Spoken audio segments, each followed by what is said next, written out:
नमस्कार, मैं आपका host Utsav Kumar. Welcome to Chanakyan podcast. आज हम एक ऐसे टॉपिक पे बात करने वाले हैं जो कि ज़्यादातर समाज में उतना अहमियत नहीं दिया जाता है जिस टॉपिक को, लेकिन है ये बड़ा गंभीर टॉपिक, जो कि है आज हमारा पेरेंटिंग का टॉपिक कि आप अपने बच्चों को कैसी परवरिश देते हैं। और ये टॉपिक, यकीन मानिए, बहुत ही गंभीर टॉपिक है, क्योंकि आप अपने बच्चों को कैसे संस्कार देते हैं, कैसी परवरिश देते हैं, ये डिसाइड करते हैं कि कल वो कैसा परफॉर्म करते हैं अपने जीवन में और इस देश की विकास में।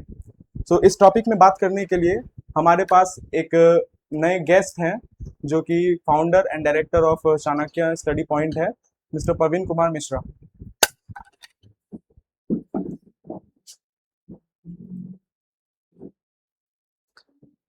Good evening sir. धन्यवाद उज्जवल।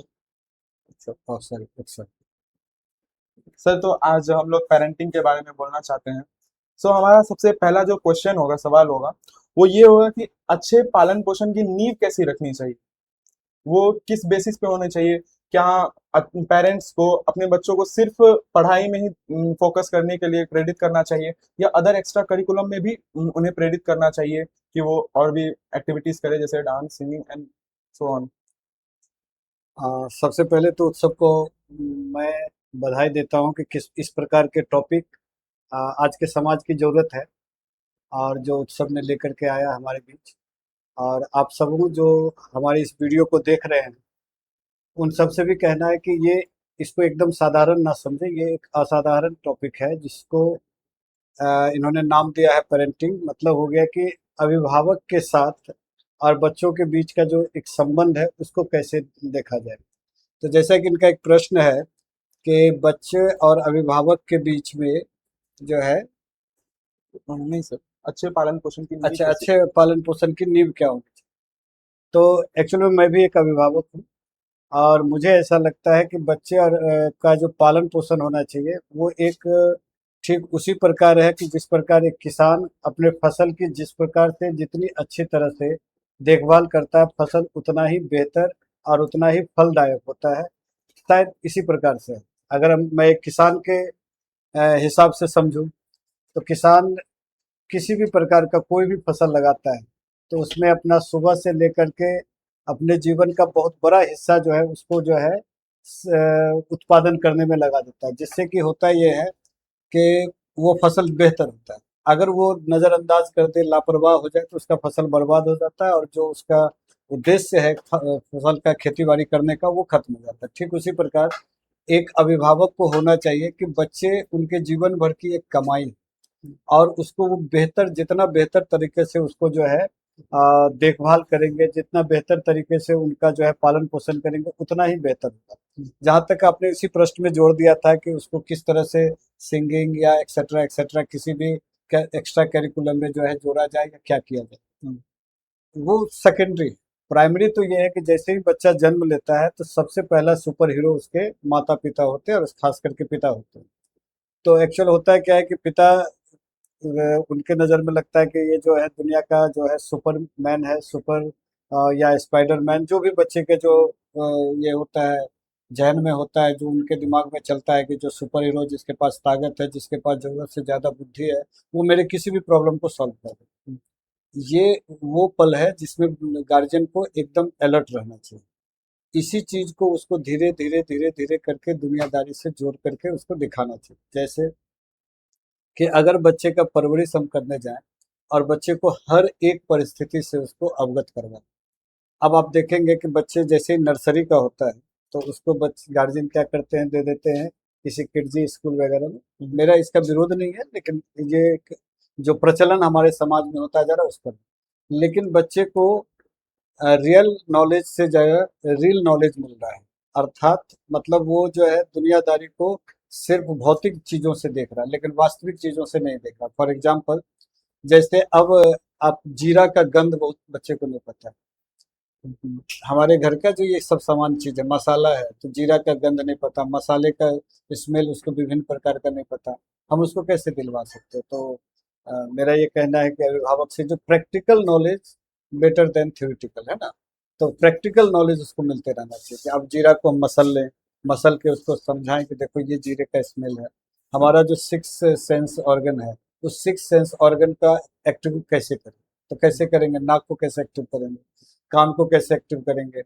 हम बच्चे को ये नहीं समझाते हैं कि अच्छा चीज क्या है, हम ये समझाते हैं कि बुरा चीज क्या है। मतलब ना, जैसे कि आप मोबाइल वगैरह का ही इशू अगर ले लेते हैं, आजकल चलता रहता है, या दोस्तों के साथ किसके साथ खेलना है नहीं खेलना है, इस पर बात करते हैं, तो वहां पर ये आ जाता है क्या, कि देखो ये मत करो, ये मत करो, ये ऐसा नहीं करना, लेकिन क्या करना है ये तो बताते ही नहीं, है ना। जैसे कि वहां मत जाओ, तो ये कहे ना कि वहां जाओ, यहाँ की जगह वहां जाओ। जैसे ये मत करो तो ये करो। हम लोग अगर इस तरह के पॉजिटिव अप्रियंस रखते हैं तो शायद मेरे ख्याल से बच्चे का नींव मजबूत होगा। और बच्चे को ये मशीन नहीं बनाना, यंत्र नहीं बनाना। बच्चे को एक, हम लोगों को जीवन ईश्वर ने दिया, वैसे आजकल एआई का जमाना है और विभिन्न प्रकार का, हम लोग चारों तरफ मशीनों से घिरे हुए हैं, ये अलग मैटर है। लेकिन बच्चे को मशीन नहीं बनने चाहिए। बच्चे को ये होना चाहिए कि शुरू से ये लगना चाहिए कि जीवन का क्या महत्व है। जीवन का महत्व मतलब हम लोगों को ईश्वर ने जो जीवन दिया, हम जो पैदा लिए, तो मेरा कुछ उद्देश्य होना चाहिए, और ये बच्चे को शुरू से ही पता होना चाहिए। तो मेरे ख्याल से शुरुआत एकदम जबरदस्त होना चाहिए। गार्जियन एकदम प्लानिंग के साथ एक तरह से काम करे, लेकिन उस प्लानिंग का मतलब ये नहीं कि तनाव लेकर के, या अगर किसी कारणवश वो सक्सेस नहीं हुआ, सफल नहीं हुआ, तो उसमें बच्चे और अपने बीच में एक मतलब एक होता है ना, बर्डन, परेशानी कि नहीं नहीं मेरा बच्चा ये नहीं कर पाया, मेरा बच्चा वो नहीं कर पाया, ये नहीं लेना चाहिए। सब बच्चे में अपना अपना एक अलग क्वालिटी होती सर, मशीन ना बनाए बच्चे को, इस बात से आपका तात्पर्य क्या है कि सिर्फ उन्हें पढ़ाई के लिए प्रेरित किया जाए या अदर एक्टिविटीज?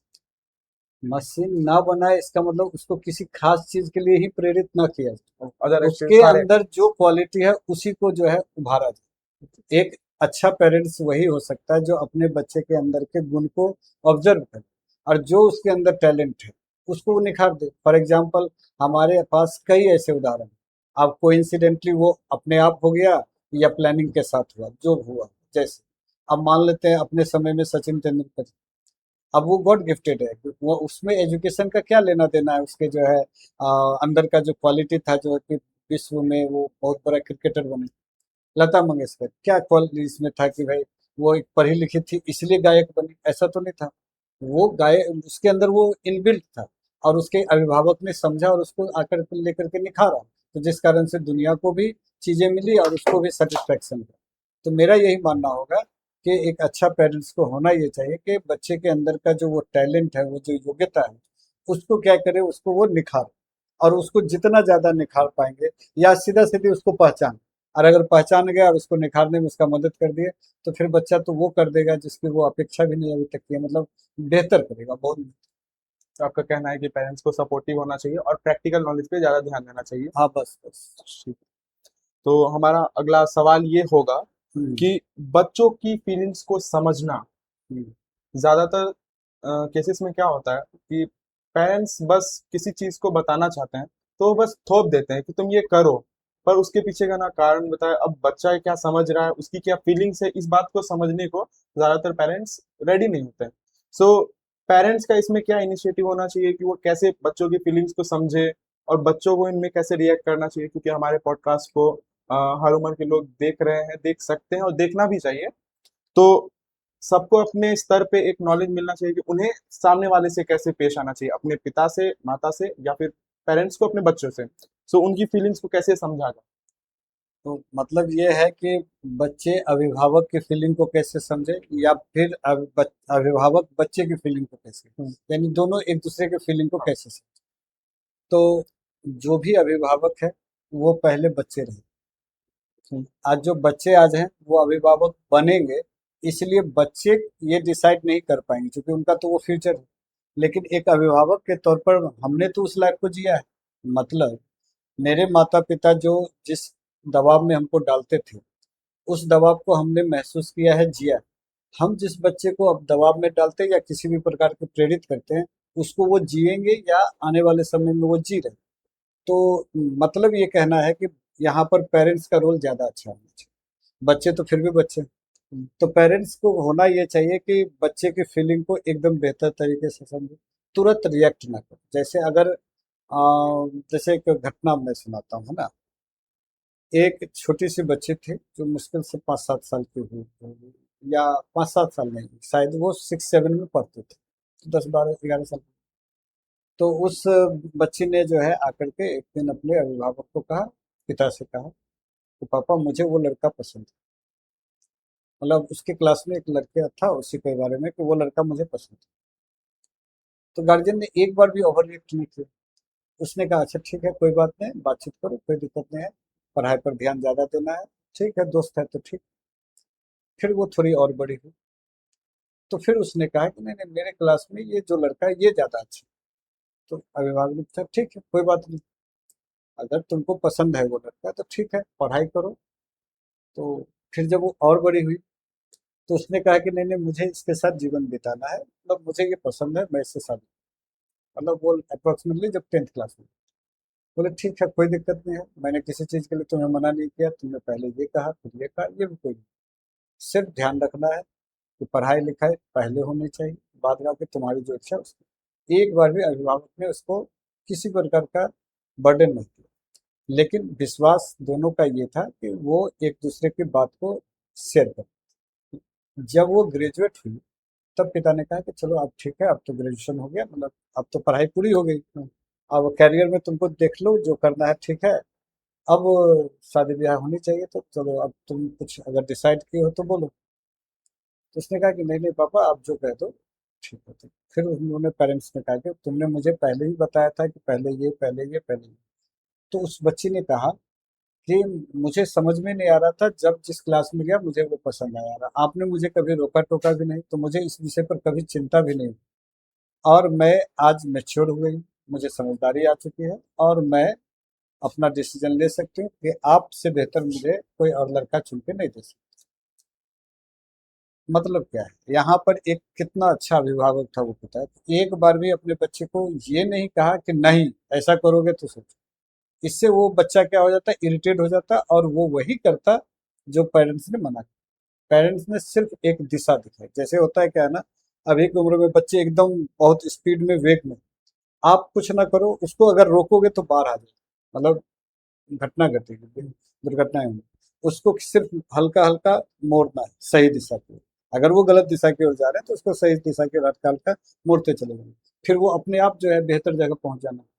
तो एक पेरेंट्स होने के नाते मुझे, और मैं, जितने भी यहाँ पर दर्शक होंगे जो सुन रहे होंगे, हमारी वीडियो को देख रहे होंगे, मैं उन सभी अभिभावक से ये कहना चाहूंगा कि आप एक अच्छा अभिभावक तभी बनेंगे जब आप बच्चे के फीलिंग को बेहतर तरीके से समझें। और बेहतर तरीके से समझने का अर्थ इतना ही है कि आप उस उम्र में जाएं, अपने आप को लेकर के जाएं, आप उस परिस्थिति में जाएं, और तब महसूस करें कि वास्तव में मेरे बच्चे सही है, अन्यथा गलत है। ठीक है, वो हो सकता है गलत डिसीजन ले रहा होगा, इसमें भी कोई दो राय नहीं है ना। तो गलत डिसीजन ले रहा होगा, तो हम लोगों को डायरेक्ट अगर किसी को हम गलत कह देते हैं ना, तो क्या हो जाता है कि वो उसको दूसरे तरीके से लेने लगता है। तो हमें उसको क्या होना चाहिए, फीलिंग को। और जैसा कि सब ने कहा था कि ये वीडियो जो है बच्चे भी देख रहे होंगे, तो उनको क्या, तो मैं तो यही कहूंगा कि बच्चों से यही कहूंगा कि थोड़ा सा भी बात हो सकता है माँ बाप का करवा लगे, लेकिन करवा चीज हमेशा अमृत होता है। कड़वा चीज हमेशा कड़वी दवाई होती है, और दवाई का अर्थ होता है बीमारी को ठीक करना। तो इसीलिए अगर कड़वा माँ बाप बोल रहे हैं अकॉर्डिंग टू बच्चे, तो वो निश्चित रूप से फलदायक होगा, बीमारी को क्योर करेगा। तो बच्चों से यही कहना है कि आप अभिभावक के फीलिंग को भी समझें, वो जो कर रहे हैं वो सिर्फ और सिर्फ आपकी भलाई के लिए कर रहे हैं, उनका उसमें किसी प्रकार का कोई स्वार्थ नहीं। और पेरेंट्स से भी यही कहना है कि आप बच्चे को, आप अपना वो, ना क्या कहते हैं ना उसको, अपना ये मत समझो, अधिकार जताना है, वो आपके बच्चे हैं, लेकिन ऐसा अधिकार जताना है कि उसको सही रास्ते की ओर लेके जाए, ना कि उसको और डिस्ट्रैक्ट करे। तो इसलिए तो आपका कहना है कि बच्चों को रोका ना जाए, उन्हें सही दिशा दिखा दी जाए बस। हाँ, मतलब रोकने का मतलब डायरेक्ट नहीं रोका हाँ, जाए, हम डायरेक्ट चाहे रोका हम जाए। लेके जाएंगे उसको। हम उसको, जैसे अब मान लो कि मेरे बच्चे ने कहा कि ठीक है पापा मुझे ये चाहिए, हम कहेंगे ठीक है देंगे, एक बार भी नहीं कहेंगे देंगे, लेकिन बाबू अभी नहीं, थोड़ा सा मेरे साथ इसी। फिर उसको 2 दिन 3 दिन टालेंगे उसको, अब फिर जब लगेगा कि वास्तव में उसको उस सामान की जरूरत है, फिर उसको दे देंगे। लेकिन अगर हम पहला ही दिन मना कर दें कि नहीं ये सामान तो मैं तुम्हें दूंगा नहीं, तो वो जिद बन जाए। तब फिर उसके लिए वो जिद बन जाएगा और फिर वो किसी न किसी तरह से वो लेना चाहेगा। अच्छा, तो कई बार ऐसा होता है कि पेरेंट्स किसी बात को बच्चों को समझाना चाहते हैं, बट कुछ कारणों की वजह से, कुछ कहीं का प्रेशर, क्योंकि पेरेंट्स पे बहुत सारे प्रेशर्स होते हैं, तो उस वजह से कभी कभी वो रूड बिहेव कर देते हैं या फिर डांट दिए, फटकार लगा दिए, कभी कभी हम्म, पनिशमेंट के रूप में मार भी दिए। हम्म, सो उनके अनुसार से तो वो अनुशासन सिखाना चाहते हैं, हम्म, और बच्चों के अनुसार से वो उन्हें सजा दे रहे हैं। हम्म। सो इस मतभेद में कौन सही है, कौन गलत है, और जो गलत है उसकी गलतफहमी को कैसे मिटाया जाए? देख, पेरेंट्स जब बात करते हैं तो यहाँ पर माता और पिता दोनों, अगर पिता बाहर से परेशान होके आया, जैसा कि क्वेश्चन कि पिता बाहर से परेशान होके आया और आकर के वो अपने बच्चे को, मतलब चूंकि खुद वो फ्रस्ट्रेट है, बाहर से परेशान होकर के आया और बच्चे ने कुछ ऐसा कह दिया कि वो अपनी भावनाओं को नियंत्रण नहीं कर पाए और उन्होंने जो है ठीक है थोड़ा सा आगे बढ़ गए या तो डांट ज्यादा। शारीरिक या मौखिक हाँ, रूप से हिंसा करें? हाँ, तो वहां पर माँ की भूमिका थोड़ी अच्छी बननी चाहिए, है ना। एक्चुअल में क्या है ना कि अब यहाँ पर पिता गर्म है और उसने बच्चे को मान ले डांट दिया, फटकार दिया, और हो सकता है बच्चे उस चीज को अंडरस्टैंड नहीं किए कि भाई मेरे पिता भी परेशान हो गए। तो इसमें तीसरे लोगों की भूमिका है, मतलब जब पेरेंट्स कहते हैं तो माता पिता दोनों, तो यहाँ पर माँ की भूमिका थोड़ी अच्छी होनी चाहिए। तो माँ, या फिर अगर उल्टा भी ले लेते हैं कि अगर माँ डांट रही है तो पिता की भूमिका होनी जी। चाहिए। तो इन दोनों में से एक को जो है बीच में संतुलन करने के लिए होना चाहिए। जैसे ये है ना कि गलत फहमी को कैसे दूर किया जाए, तो गलत फहमी को तीसरे लोग ही कर सकते हैं। ये दोनों को बीच में, अच्छा, एक्चुअल में ये गलत फहमी किस एज में हो सकता है? जब बच्चे थोड़े समझदार होते हैं तब में भी हो सकता है। जो बहुत ज्यादा समझदार होंगे तब तो और भी नहीं होगा, और जब कम समझदार रहेंगे तो उसको वो उतना सीरियस लेंगे ही नहीं। ठीक है, चोट लग गई, डांट लग गई, ये तो माता पिता का है, तो वो उतना गंभीरता से नहीं लेंगे। हाँ, कुछ कुछ अगर ले लेते हैं तो इसमें माँ बाप में से अगर माँ गुस्साई है तो पिता को, और पिता गुस्साए हैं तो माँ को। मेरा तो ऐसा मानना है कि ये तो होना ही चाहिए कि अगर पिता गुस्साएंगे तो माँ। इसके अतिरिक्त मेरा ऐसा मानना है कि बच्चों पर शासन माँ करे और पिता शासन कम। मेरा अपना ऐसा व्यक्तिगत है। ये हो सकता है कि कई जगह सूट ना करे, हाँ, लेकिन मेरा ये व्यक्तिगत रहेगा कि अगर एक पिता होने के नाते जब मैं घर जाऊं तो मेरे बच्चे हमसे आकर के अपनी माँ का शिकायत मतलब जो माँ ने उसके साथ दिन भर किया वो शिकायत करें, या फिर अपनी जो भी परेशानी है या अच्छाई बुराई सब शेयर करें। एक्चुअल में होता क्या है कि हम मैक्सिमम टाइम अपनी माँ के साथ बिता लेते हैं क्योंकि वो हाउस वाइफ है। यदि, तो अगर हाउस वाइफ है तो वो हम मैक्सिमम टाइम अपनी माँ के साथ बिताए, और जब माँ के साथ बिताए तो माँ तो मेरी हर स्थिति को देख रही है। तो वहां पर वो मैक्सिमम टाइम में उसको अगर 1 घंटा डांट फटकार भी लगना चाहिए तो जिससे बच्चे सही रास्ते पर जाए। लेकिन होता उल्टा है हमारे समाज में। होता क्या है कि माँ जो है सॉफ्ट बन जाती है, पिता को हार्ड बना दिया जाता है। अब पिता आते हैं कितना देर के लिए, उसके साथ 24 आवर में लाइव अगर बहुत ज्यादा है तो घंटा 2 घंटा 3 घंटा लाइव, मतलब साथ में इंटरेक्ट होते हैं। अब बच्चा कटना चाहता है कि भाई पापा आ गए हैं। जैसा मान लो तो मेरे बच्चे को मेरी वाइफ ने कहा है कि देखो पापा आएंगे तो बता दो। अब जैसे मैं घर जाता हूँ तो वो क्या करते हैं, वो छिपना चाहते हैं कि नहीं नहीं शिकायत हो जाएगी फिर पनिशमेंट, है ना। एक डर बन जाता हाँ, तो अब क्या हो गया कि मेरे और उसके बीच में एक क्या हो रहा है, एक गैप बनते जा रहा है और उम्र के साथ ये बढ़े। है। हाँ। अब कभी गौर करोगे, कई ऐसे घर हैं जिसमें बेटा और मतलब पिता के बीच, पुत्र और पिता के बीच में बातचीत नहीं हो पा रही है सही से, जी। है ना। बस नीड जहाँ पर है कि चलो ठीक है पापा 500 रुपये चाहिए तो चलो ठीक है, बच्चे उसको भी चाहिए, अच्छा ठीक है आज गए, बस इतना ही बात होती है। मतलब वो जो पिता अपनी मन की बात रखे कि हाँ आज व्यवसाय में या नौकरी में या जो भी, या फिर पुत्र अपनी बात रखे, ऐसा नहीं हो पा रहा और ये एक अलग समस्या क्रिएट कर सकता है। तो मेरा ये कहना है कि माँ को थोड़ा सा यहाँ पर हार्ड होना चाहिए। माँ को एक प्रशासन की भूमिका में होना चाहिए, और पिता चूंकि वो व्यवसाय रोजगार सब जगह से थक हार के आना है, तो उनको क्या कर देना चाहिए, वो उनको सॉफ्ट होना चाहिए। तो इससे ये समस्या भी दूर हो जाएगी कि जैसे अगर जैसा ने आपने कहा ना कि उधर से पिता आए और उन्होंने वो किस परिस्थिति में आए नहीं पता, हमने अपनी बात रखे और एक जो है डांट फटकार हमने लगा दी। डांट फटकार सुनवा लिया। तो ये चीज जो है, अगर पिता सॉफ्ट बन जाए बच्चों के लिए, तो वो अपनी बात वहां रखेगा ही। रखेगा नहीं तो वो अपना पिता के लिए पानी लेकर के आ जाएगा। वो थोड़ा सा ना पिता के सामने दुलार दिखाएगा। तो इस चक्कर में पिता को भी जो है, जो बाहर का थकावट है वो फिर शांत हो जाएगा, और दोनों के बीच अंडरस्टैंडिंग अच्छी होगी। तो इसका एक समाधान ये भी हो सकता है। और इसी में एक था कि डिसिप्लिन रहा बात, कि डिसिप्लिन कैसे सिखाया जाए सच में। मेरा कहना है कि डिसिप्लिन सिखाया, कोई भी चीज बच्चे के लिए, खासकर बच्चे को कोई भी चीज सिखाया नहीं जा सकता। सिखाया इन द सेंस कि एक काम करो, ये काम कर देना, वो काम कर देना, नहीं हो सकता। जैसे मान लो कि हमको बच्चे को पढ़ने के लिए, बैठने के लिए कहना, तो हम जित कितना भी कह देंगे ना, वो कोशिश करेगा कि नहीं बैठे, और हम चाहेंगे तो पढ़े। इसमें सबसे अच्छा रोल ये होना चाहिए कि हम ही को पढ़ने बैठ जाना चाहिए। ठीक है, अगर हम पढ़ने बैठ जाएंगे तो बच्चे को तब अंदर से फील आएगा कि नहीं नहीं यार, पापा बैठ गए, या बड़े भाई हैं तो बड़े भाई बैठ गए, हम क्यों नहीं बैठे, नहीं हमको भी बैठ। अब एक गार्जियन कहेंगे कि देखो मुझे तो पढ़ाई लिखाई से बहुत ज्यादा नहीं है, तो क्या, आप कुछ भी ले लो, रामायण महाभारत जो दिमाग में आ रहा है फिलहाल, यही सोच के समझ लो कि एक एक्टिंग कर रहे हो। आप पढ़ने बैठ जाओ, देखना वो अपने आप शुरू कर देगा। So what you want to say is कि काम डायरेक्ट ना बोलकर साथ में किया जाए। हाँ, मतलब जैसे ना कि अगर पढ़, जैसा अभी सपोज करो कि मैं घर गया गया और मैंने देखा कि मेरे बच्चे नहीं पढ़, ठीक है, हो सकता है मैं अभी डांटूंगा, थोड़ा देर बैठ जाएंगे, या फिर वो मतलब उस पढ़ाई का कोई वैल्यू नहीं।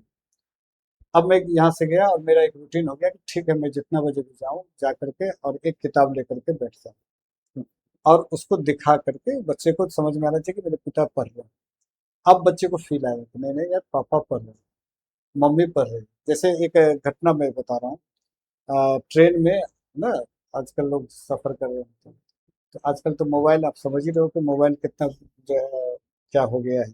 आप 1 मिनट के लिए भी अगर अकेला हो तो फिर मोबाइल आपके पॉकेट से ऑटोमेटिक निकल जाता है, या आपके पर्स से निकल जाता है, मतलब महिलाओं के पर्स। तो अमूमन ऐसा ही होता है। तो आजकल क्या होता है ना कि ट्रैवलिंग वगैरह में भी, और कई ऐसे अभिभावक हैं जो अपने बच्चे के लिए एक एक्स्ट्रा मोबाइल रखते हैं कि चलो भाई तुम डिस्टर्ब मत करो, रखो, तुम भी एंगेज, जबकि ये एक पॉइजन है। और हम फिर पहले पॉइजन देते हैं, फिर इलाज करवाने के लिए सोचते हैं कि मोबाइल कैसे छूटे। पहले तो लत लगाए, अब छुड़वाओगे कैसे, तो फिर पहले लत ही नहीं लगना चाहिए। तो मैंने एक अभिभावक को गौर से देखा, तो उसने क्या किया, वो मैगजीन निकाला, पिता पिता ने भी और माँ ने भी मैगजीन निकाला। अब मजाल नहीं था कि बच्चे मोबाइल निकाल, तो बच्चे भी एक जो है ना, छोटा सा एक स्टोरी बुक था, वो देख रहे हैं पढ़।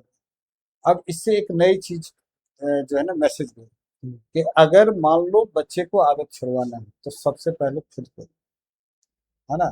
जैसे मेरे एक मित्र है, मित्र और सीनियर है बहुत ज्यादा, तो उन्होंने मुझे एक घटना सुनाई है ना, क्या, जैसे डिसिप्लिन, वो ना शादी से पहले, और जब उनकी बच्ची शायद बेटी ही थी, वो जब लगभग 2.5-3 साल की थी, तो वो ना, वो ये पुड़िया खाते थे, पुड़िया इन द सेंस वो होता है ना, रजनीगंधा पान का मसाला। पान मसाला, तो पान मसाला खाते थे। कौन बच्ची? नहीं नहीं, बच्चे कैसे, अभिभावक खाते थे, भावक मतलब था। मेरे जो सीनियर है वो खाते थे। उन्होंने ये घटना सुनाई मुझे, तो वो खाते थे।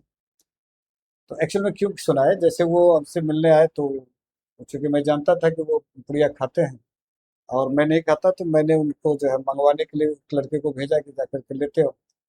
तो उन्होंने कहा नहीं नहीं नहीं नहीं, मैंने छोड़ दिया। मैंने कहा, ये कैसे चमत्कार हो गया, इससे पहले हम लोग कई बार बातचीत किए थे तो कि आप ये सब छोड़ दीजिए, लेकिन आपने नहीं छोड़ा था।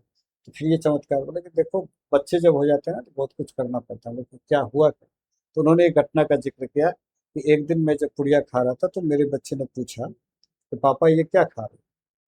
तो मैंने कहा ये पुड़िया खा रहे हैं। सुना पदार्थ। तो उसने जो है ना, फिर उसमें से उन्होंने दो चीज निकल, बोले, उसने कहा कि मुझे भी दो। तो फिर वो मना नहीं कर पाए, और उसमें से उसने जो है थोड़ा सा निकाल के उस बच्चे को दिया, मतलब उसको थोड़ा सा साफ करके, और उस बच्चे को दिया। और उसी दिन से फिर उन्होंने कसम खाई कि दोबारा नहीं करूंगा, क्योंकि आज उस बच्चे को देना इसलिए पड़ा, क्योंकि बच्चे को क्या जवाब देते कि ये खराब चीज है तो फिर क्यों खा रहे हैं, है ना। तो ये चीज को, वो मैसेज को बिना बोले एक अपने आप को भी लेसन लिया, और बच्चे में भी एक अच्छा लेसन गया कि ठीक है ये चीज अब पापा खा नहीं रहे, मतलब वो खराब चीज। हम्म, तो इसी तरह से अभिभावक को होना पड़ेगा कि अगर डिसिप्लिन सिखाना है बच्चे को तो पहले खुद पे डिसिप्लिन करना हो। हम बच्चे को ये कहते हैं क्या कि सुबह सुबह उठो और माँ बाप को प्रणाम करो, है ना, ठीक है, हम क्यों नहीं कर देते हैं? मतलब एक एज ए अभिभावक, जैसे मेरी अगर माँ है तो मुझे भी ऐसे ही करना चाहिए। तो जब मैं करूंगा उसको मैं एक बार भी नहीं बोलूंगा। हम्म, जैसे मेरे घर में है ना कि मैं सुबह निकलता हूँ तो मैं अपनी माँ का आशीर्वाद लेके निकलता हूँ। विश्वास करें तो मैंने कभी भी अपने बच्चे को ये नहीं कहा कि तुम जो है पैर छुओ, ये कुछ कुछ मैंने ऐसा कुछ बोला ही नहीं, है ना। लेकिन मैं महसूस करता हूँ कि जब कभी एक्चुअल में जब मैं सुबह निकलता हूँ तो फिर वो सोए रहते हैं।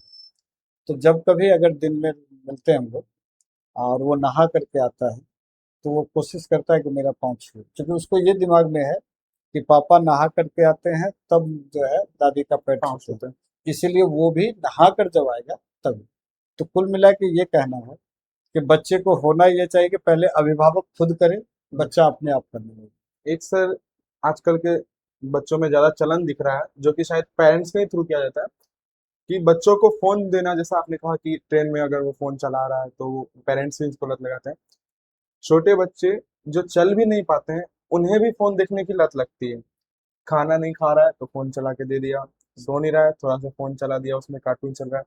सो उस पे आप क्या कहना चाहेंगे? क्या कहें, ये एक ऐसा समस्या है जो कि घर घर है हाँ, हर घर की और कहानी। हर घर है।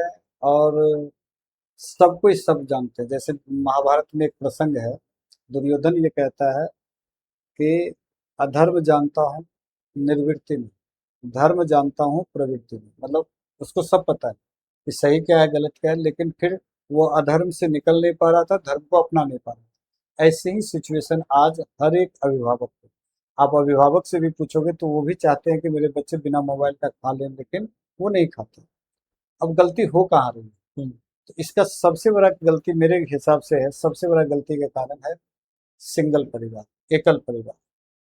हम्म, जैसे जैसे ही जहाँ ज्वाइंट फैमिली तो वहां पर कई सदस्य हैं। जी। अब बच्चा नहीं खा रहा है तो कोई गाना गा के खिला रहा है। हम लोग भी थे ना बचपन में ना, तो क्या होता था, आप फेमस कई गीत इस पे बन गए कि चंदा मामा दूर के पुआ पकावे गुड़ के, है ना, आप खाओ थाली में। मतलब ये बच्चे अमूमन ऐसे नहीं खाते। इन्हीं के तो एनिमेटेड वीडियोस आजकल भी दिखाए हाँ, जा रहे हैं बच्चों को। नहीं तो फिर तो वीडियो पे आ गया ना। स्क्रिप्ट मेरा स्क्रिप्ट भी वही तो। कहना था कि पहले कैसे होता था अगर मोबाइल नहीं था तो कैसे। तो उसमें जैसे अब कृष्ण का ही काल को देखते हैं कि कृष्ण जो है बाल्यावस्था में भाग रहे हैं, यशोदा उसके पीछे जा रही है खिलाने के लिए। तो ये नेचुरल गुण है बच्चों का कि बच्चे एक जगह हमारे जैसे बैठ करके खा लेंगे, ऐसा नहीं हो सकता। अब महिला यानी उसकी माँ को चाहिए कि वो तैयार रहे यशोदा बने। वो कृष्ण तो अपने बच्चे को बनाना चाहती है लेकिन खुद यशोदा नहीं बनना चाहती। एक्चुअल में यशोदा इन द सेंस कि उसके पीछे लगे रहना, है ना, वो नहीं बनना चाहते। तो अब बेटे को कृष्ण बनाना है, खुद यशोदा बनना पड़ेगा तभी होगा। तो मतलब ये कि बच्चे को गीत सुना के, संगीत के द्वारा, और वो भी खुद गा कर, अगर ऐसा किया जाए तो थोड़ा सा है टाइम टेकिंग लगेगा लेकिन अच्छा होगा। और उसके बाद क्या, आजकल इतना तेज जीवन इतना फास्ट हो गया है ना, आदमी को ये लगता है ना कि भाई जितना देर में मैं गाना खिला गा करके बच्चे को खिलाऊंगा उतना देर में तो मैं ये कर, मैं वो कर। और ये सबसे वाहियात चीज। मेरा ये मानना है कि बच्चे को तो टाइम देना ही चाहिए, और बच्चे को टाइम देने से अब बच्चे को जी पाएंगे, है ना, बचपना को जी पाएंगे। यशोदा से अच्छी माँ, यशोदा को जो सुख मिला माँ का कृष्ण काल में, वो देवकी को कहाँ मिला? देवकी तो माँ, सिर्फ माँ जन्म दी वो, एक्चुअल माँ तो वो यशोदा बनी। क्यों?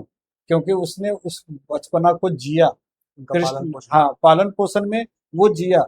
खुद भी जैसे एक अगर माँ बच्चे को पालन पोषण करती है तो एक्चुअल में वो जीती है ना, उस चीज को जीती है, वो अच्छा लगता है, उसको फील होता है। लेकिन आज तथाकथित जो क्या कहें तो कुछ को बुरा लग जाएगा कि माँ तो बन जाती है। अब तो परेशानी इस तरह से हो गई कि सरोगेसी मदर का हम लोग के यहाँ बहुत ज्यादा है। हाँ। तो एक्चुअल में बहुत तो माँ बनना नहीं चाह रही है भाई अपने कोख से, है ना। हाँ। तो फिर वहां पर बच्चे के लिए कहाँ से आप अपेक्षा करते हैं कि वो बिना मोबाइल का खा ले? क्यों खाएगा वो? क्योंकि आप तो टाइम ही नहीं दे रहे हो, तो उसको तो कहीं से ना कहीं तो चाहिए ना। बच्चे में कोई टेंशन नहीं, हम अभिभावक में परेशान हैं। बच्चे मोबाइल से अगर खा रहे हैं तो उनका कोई दोष नहीं, कोई दोष ही नहीं है। इसलिए नहीं दोष है क्योंकि बच्चा का ये गुण है कि वो स्थिर होकर के नहीं खाएगा, वो मनोरंजन के साथ खाएगा। यहाँ तक कि आप साइकोलॉजी का एक सिद्धांत है, उसमें कहा गया सुखेस्पा सिद्धांत, उसमें कहा गया है कि बच्चे जब शौचालय करते हैं तो उसमें भी वो आनंद महसूस करते हैं।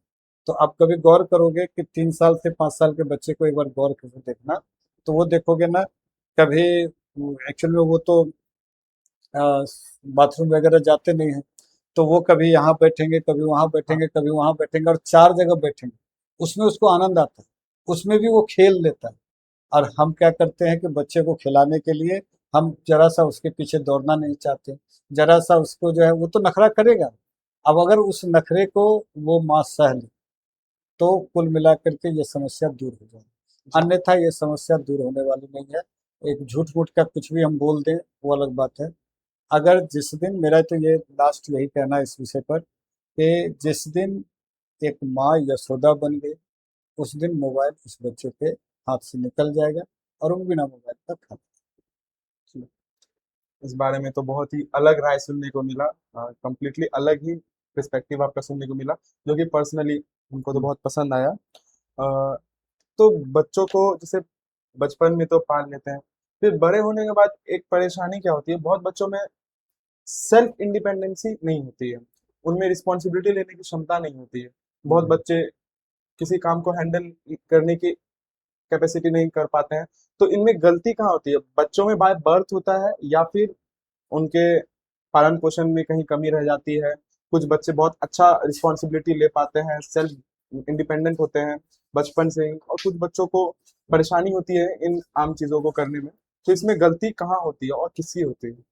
कंप्लीट गार्जियन की गलती है, एकदम इसमें कोई बात ही नहीं है। एक्चुअल में गार्जियन की गलती ये है कि गार्जियन दुनिया से उसको फेस करने नहीं देता। आप ये बच्चे को अगर वो सेफ जोन में रखेंगे ना तो बच्चा कभी भी आगे नहीं, नेवर एवर, कभी नहीं। एक्चुअल में होना ये चाहिए कि बच्चे को बचपन से ही हर एक चीज़ पे प्रैक्टिकल नॉलेज, ये तो पहले ही बताया, प्रैक्टिकल नॉलेज होना चाहिए। फॉर एग्जांपल कि जैसे कहे क्या कि दुनिया से कैसे फेस करें, फेस कैसे करेगा जब उसको फेस करने के लिए हम खड़े हो जाते हैं। जैसे ही कोई प्रॉब्लम आता है तो पहले कहते हैं चलो बच्चा तुम कोई टेंशन मत लो, हम है ना। तो बच्चे को तो आ गया दिमाग में कि चलो चलो कोई दिक्कत नहीं, पापा तो है, मम्मा तो है।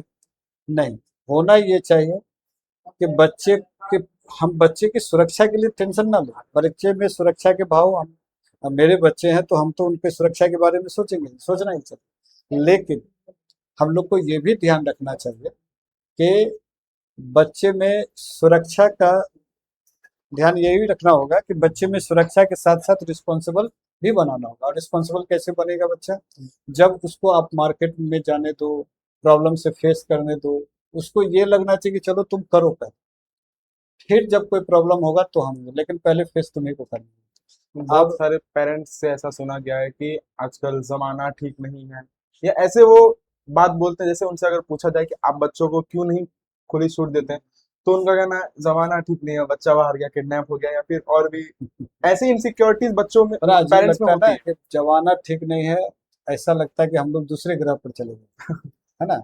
मतलब सही बात है ना, कई कई सारे, अब जैसे बेटी बाहर नहीं जाएगी, हाँ। कौन समाज में, अपने ही समाज में बेटी बाहर नहीं जाएगी। अच्छा, जो इस समाज में वो जाएगी, दुकानदार है तो दुकानदार को वो अंकल कहती है, उससे भी वो डरी हुई है। हम जिस रोड से गुजरते हैं वो मेरे ही घर के आसपास की गली है, उस पे हम परेशान हैं। तो समस्या सब तरह से ये है कि असुरक्षा तो है, लेकिन असुरक्षा होने का कारण भी हम खुद हैं। हमने कभी किसी को बोल्ड बनने ही नहीं दिया। हमने बेटी को ये कहाँ सिखाया, हमने बेटे को ये कहाँ सिखाया कि नहीं नहीं, समस्या आएगा उससे सामना करो, प्रॉब्लम होगी, ऐसा घुट घुट से मरने से अच्छा है कि फिर तो सामना करके चैलेंज के साथ काम करना चाहिए ना। तो मान लो कि समस्या है, किडनैपिंग होगा, किडनैपिंग होगा तो किडनैपिंग के लिए क्या कारण हो सकता है, मेरा धनाटेपन, यही ना हो सकता है। और हाँ। किडनैपिंग क्या होगा, जब तक किडनैप को इंटरेस्ट नहीं होगा इसमें, धनाटे इन द सेंस हमसे कुछ ना इंटरेस्ट होना चाहिए। तो अब वो तो देखने की अच्छी चीज है कि भाई हम किस जगह पर रह रहे हैं, क्या मेरा वस्तु स्थिति है। लेकिन मेरा तो मानना है कि ये तुम मिडिल क्लास में भी घर करते जा रहा है ये सब, है ना। चलो ठीक है, जो मतलब सेलिब्रिटी हैं उनके लिए थोड़ा सा अलग चीज है, वो मान लेते हैं, थोड़ा सा वहां पर सुरक्षा सुरक्षा की बात हो सकती है, लेकिन बाद बाकी आम नागरिक जहाँ पर मैक्सिमम संख्या मास जो है सबसे ज्यादा मिडिल क्लास और लोअर क्लास के हैं, उसके लिए क्या करना होगा। तो जहां तक समस्या ये है कि सबसे पहला तो पेरेंट्स को ये होना है कि बच्चे जैसे जैसे बड़े होते जाएं, उनके साथ आप एकदम सिर्फ बैकबोन की तरफ पीछे खड़े रहें, उनके सामने खड़े ना हों। मतलब समस्या के तौर पर, है ना, जैसे एक्टिविटीज सिखाएं, है ना, जैसे क्या है ना, कि अगर गलती हो जाए तो उनको अप्रिशिएट करें कि कोई बात नहीं, गलती हो रही है, सीखने के लिए दोबारा एक बार फिर तिबारा करें। उसको वहां पर अगर जैसे ही डांट लग जाती है तो फिर वो करने से डर जाता है कि नहीं नहीं, अगर दोबारा करेंगे फिर गलती हो जाएगी, फिर पापा डांटेंगे, एक्सेट्रा एक्सेट्रा। तो ये नहीं होना चाहिए। और मतलब फेस करना होगा, मार्केट मार्केट में जाना होगा। अब हम अपने बच्चे को इसलिए मार्केट ना भेजें क्योंकि भाई वो पढ़ेगा तो कि मार्केट करेगा। जैसे मैंने अपने बच्चे के बारे में अगर सोचा तो मेरी माँ कहती नहीं, वो पढ़ेगा कि तुम्हारे जैसा जो है दुकान में से सामान लगे। मेरा ये कहना नहीं है कि दुकान से सामान, जब वो पढ़ेगा तो पढ़ेगा ही, लेकिन जब अगर फ्री है तो अगर ये काम कर दिया वो काम कर दिया तो उससे उसको सीखने को मिलेगा। और सीखने का मतलब हो गया कि उसका जो है ना लाइफ जो है स्ट्रगल लाइफ होगी। और जब तक स्ट्रगल नहीं होगा तो लाइफ में सीखने को तो कुछ भी नहीं मिलता। तो कुल मिला के पेरेंट्स को ये सोचना होगा कि बच्चों को एक प्रैक्टिकल नॉलेज दें, उसको मार्केट का नॉलेज होना चाहिए, उसको समाज का नॉलेज होना चाहिए, परिवार का नॉलेज होना चाहिए, उसको कुछ करने के लिए प्रेरित करना, तभी जाकर के इस तरह का डिपेंडेंसी।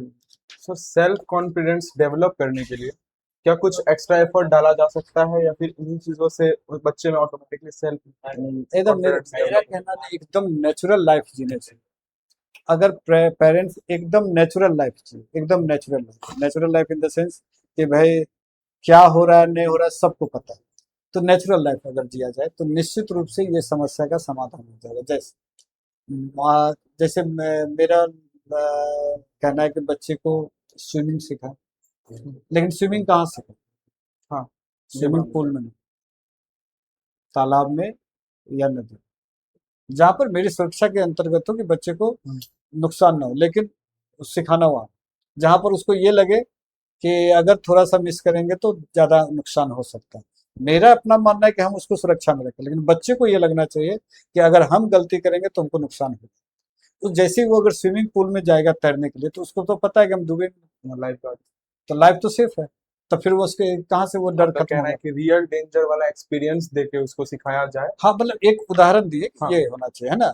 जैसे कि अगर एक मजबूत पेरेंट्स हो तो बच्चे को कभी कभी क्या करना चाहिए, जैसे वो साइकिल से जा रहा है तो मेरा तो ये मानना है कि सही से साइकिल से जाए तो उसमें ना एक पिन चुभा देना चाहिए टायर में, और उसके बाद भेज देना चाहिए। क्या होगा, टायर पंक्चर हवा होगा। लीक हो जाएगा, टायर पंक्चर होगा तो फिर वो जा करके बनाएगा, तब ना उसको समझ में आएगा कि 4 कदम पैदल कैसे जाए, फिर उस दुकानदार से जा करके वो टायर का पंक्चर बनवाएगा, उसको तब समझ में आएगा। अगर हम उसको सब कुछ करके देंगे तो फिर उसको कुछ नहीं समझ में। तो कभी टायर पंक्चर कर देना चाहिए, कभी मतलब जो है स्टैंड खोल देना चाहिए। अब स्टैंड खोल देंगे चुपचाप, ये सब ऐसे नहीं बता के दे रहे हैं कि नहीं नहीं तुमको ऐसा कर रहे हैं, कभी स्टैंड खोल करके कर देंगे, छिपा देंगे। अब वो जाएगा, अब साइकिल कैसे लगाएगा, वो सोचेगा, वो कुछ तो आइडिया आएगा दिमाग में कि हाँ दीवार के सहारे लगाना ये, मतलब ना उसको चैलेंज देते जाना। सो क्रिएटिव थिंकिंग से हम्म। नवाजा जाए कि वो और कितना क्रिएटिव और डिफरेंट हाँ, साइड मतलब से उसको सोच सके। उसको ना ट्रबल देते जाना, हाँ, समस्या देते जाना है। और चूंकि हम देने वाले हैं तो उनको पता है समाधान क्या है, तो हाँ हम अपने ऑब्जर्वेशन में रखेंगे, लेकिन उसको ये बच्चे को ये नहीं लगना चाहिए कि नहीं नहीं समस्या समस्या उसके लिए है। जी। अब उसको वो सॉर्ट आउट करे, तो जैसे सॉर्ट आउट करेगा तो वो क्या होगा, सेल्फ कॉन्फिडेंस में आएगा। उसको लगेगा, जैसे एक घटना के बारे में बता रहे हैं, सेल्फ कॉन्फिडेंस कैसे आता है। एक 5 साल का बच्चा है और उसका भाई 8 साल का, ठीक है। 5 साल का बच्चा अपने उम्र के हिसाब से थोड़ा वीक है, देखने में लगता है, और 8 साल का जो बच्चा है वो ठीक ठाक है, हेल्दी है। ये दोनों बच्चे जो है घूमते घूमते जंगल के थोड़ा सा आगे निकल गए। जंगल मतलब एक सुनसान जगह, हाँ, और वहां पर एक दुर्भाग्य से सूखा हुआ कुआं था, मतलब गड्ढा था, उसमें बड़ा वाला लड़का गिर गया। अच्छा। ठीक है, बड़ा वाला लड़का गिर गया, तो अब वो परेशान है कि कैसे निकले। तो उसने किसी तरह से, उसका छोटा भाई ने उसको निकाल दिया। कैसे निकाला वो समस्या बात का चीज है, लेकिन निकाल दिया। निकालने के बाद क्या हुआ कि फिर वो बड़ा खुश था। ये भाई, एक भाई के निकल गए, दूसरा भाई के निकाल ली, दोनों बचा बड़ा लिए। बड़ा अंदर से एनर्जेटिक। बच गए, बचा लिए। हाँ, बच गए, बचा लिए से। अब वो जो है दोनों आ गए अपने घर आए। घर आए तो अपने माँ को बताया कि देखो ऐसे ऐसे हो गया। माँ बोले झूठ बोलेगा। उसने अपने पिता को बताया, सॉरी अपनी दादी को बताया, आस पड़ोस को बताया, मतलब होता है ना, सब जगह अपना दिखा रहा है कि देखो मैंने भैया को निकाल दिया। किसी ने मानने को तैयार नहीं था, सबका यही मानना था कि ये कैसे निकाल सकता, हो ही नहीं सकता है हाँ। कि ये जो है, जो 8 साल का बच्चा है वो अप्रोक्सीमेटली जो है 25 किलो के आसपास का होगा, और जो 5 साल का बच्चा है वो मुश्किल से 12-15 किलो का है। उसके लिए फिजिकली पॉसिबल ही नहीं हाँ, होता वेट पॉसिबल नहीं लिफ्ट। था वो, तो वो नहीं निकालेगा। लेकिन जब वो अपने पिता को ये बात, सॉरी वो अपने दादा को बताया, तो दादा ने कहा हाँ बच्चा मुझे पता है तुमने निकाला। सबको आश्चर्य लगा कि भाई आप कैसे समझते हैं ये झूठ। बोला देखो, एक्चुअल में हम लोग ये सोचते हैं कि ये बच्चा नहीं निकल पाया, लेकिन जब उसके साथ विकट परिस्थिति हुई तो उसने क्या एफर्ट लगाया होगा, नहीं लगाया होगा, लेकिन वो निकाल दिया। क्योंकि वहां पर कोई कहने वाला नहीं था वहां पर कि तुमसे ये काम नहीं। ये कहने वाला, अगर जैसे हम बच्चे को देखते हैं ना, बच्चा जब कोई काम करे, बेटा रुको रुको रुको, तुमसे ये नहीं हो, पहले ही कह दिया। अब उसके दिमाग में गया हाँ ये काम हमसे नहीं, नहीं, पहले उसको करने दो, क्या होगा, अधिक से हाँ। अधिक थक जाएगा, नहीं हो पाएगा, बाद में तो हम हैं करने के लिए। लेकिन पहले हमने क्या कह दिया, तुमसे ये नहीं होगा, पहले उसको ट्राई तो करने दो। इसका सेल्फ कॉन्फिडेंस पहले ही डिस्ट्रॉय कर दिया। पहले ही हम लोग यूज कर दिए। तो इस तरह से चीजों को ठीक करके सेल्फ कॉन्फिडेंस को बढ़ाया जा सकता है, और आत्मविश्वास से भरा व्यक्ति बहुत कुछ असंभव को भी संभव कर सकता यस। सर एक, आप तभी बोले स्क्रीन टाइम के बारे में, बच्चों में तो ये चीज अब ज्यादा बढ़ रही है, लेकिन आजकल नवयुवाओं में, टीनेजर्स में, इन लोगों में ये प्रचलन है कि बहुत लोग रात में 2 बजे तक, 3 बजे तक फोन चलाते हैं, उनका स्क्रीन टाइम बहुत रहता है। और सबसे बड़ी बात कि ये चीज उनके लिए एक प्राउड का मौका है। वो अपने बीच में इस बात का डिस्कशन करते हैं कि हम कल 3 बजे सोए, हम कल 2 बजे सोए, 4 बजे। सो उनके बीच में एक कंपटीशन रहता है, पर उनको अवेयरनेस ही नहीं है कि नींद का क्या इंपॉर्टेंस है, उनके बॉडी हील कर रही है। सो ये सब का, इन सब का कारण ओवरऑल देखा जाए तो स्क्रीन टाइम होता है। सो उसको कैसे घटाया जाए और बच्चों को ये कैसे समझाया जाए कि ये चीजें गलत है जो आप कर रहे हैं, और it's not a matter of competition. है। ठीक है, क्वेश्चन समझ में आ गया कि एक्चुअल में ये कहना है कि स्क्रीन टाइम को कैसे घटाया हम्म। जाए। ये आज के डेट में कठिन है, असंभव तो नहीं कह सकते, क्योंकि असंभव दुनिया में कुछ भी नहीं होना चाहिए, लेकिन कठिन है। कठिन इसलिए है क्योंकि कठिन हम लोगों ने बना दिया। कैसे? सबसे पहले तो स्क्रीन टाइम के बारे में बात कर लेते हैं कि आजकल, थोड़ा सा उस क्वेश्चन को हम थोड़ा और करेक्ट करते हैं कि ये युवाओं में ही नहीं, मेरे जैसे लोगों के पास के लिए भी समस्या बनते जा रही है। जैसे लोगों का अर्थ ये हो गया कि मैं भी कभी कभी परेशान हो जाता हूँ कि कभी कभी जो है मोबाइल देखने के लिए वैसे कोशिश करता हूँ कि ये जितना कम देख सकूं, लेकिन फिर भी समस्या होगी। तो अपने ही परेशानी से दूसरे की परेशानी को समझते हैं। लेकिन चूंकि अब हम लोग जिस उम्र में है, तो उस उम्र में ये समझ में आता है कि ये स्क्रीन टाइम हमारे लिए अच्छा नहीं है, फिर भी हम शिकार बन जाते हैं।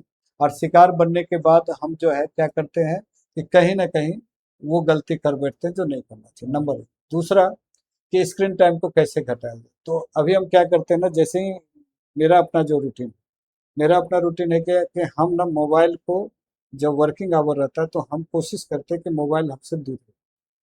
मोबाइल दूर रहे तो हम जहाँ, जैसे कि अगर ऑफिस में बैठे तो ऑफिस में ही जो है ना मोबाइल छोड़ दें, ठीक है।